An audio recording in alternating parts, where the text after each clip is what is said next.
how many hours a day you waste or how many hours a week you waste. And the classic answer is something like 4 to 6 hours a day.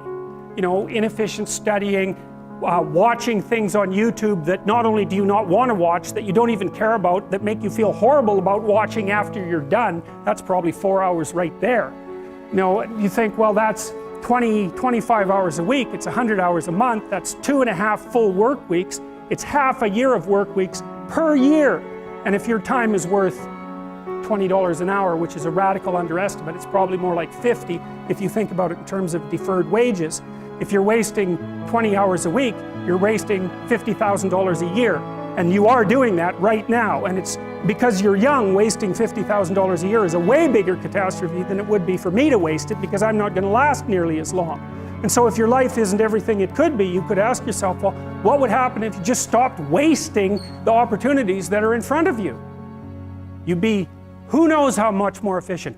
10 times more efficient. 20 times more efficient. That's the Pareto distribution. You have no idea how efficient people get. It's off the charts. Well, and if we all got our act together collectively and stopped making things worse, because that's another thing people do all the time, not only do they not do what they should to make things better, they actively attempt to make things worse because they're spiteful or resentful or arrogant or deceitful or homicidal or genocidal or all of those things all bundled together in an absolutely pathological package. If people stopped really trying just to make things worse, we have no idea how much better they would get just because of that.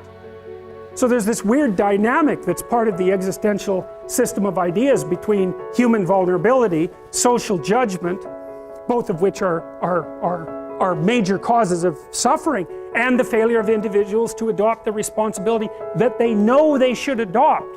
And that's the thing that's interesting too, is that, and like another thing I've often asked my undergraduate classes is, you know, there's this idea that people have a conscience. And you know what the conscience is. It's this feeling or voice you have in your head just before you do something that you know is stupid, telling you that probably you shouldn't do that stupid thing.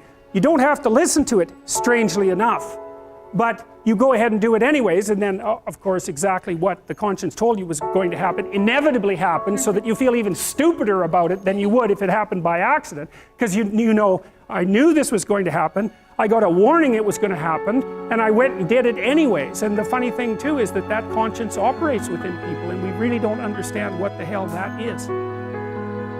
So you might say, well, what would happen if you abided by your conscience for 5 years or for 10 years? What sort of position might you be in? What sort of family might you have?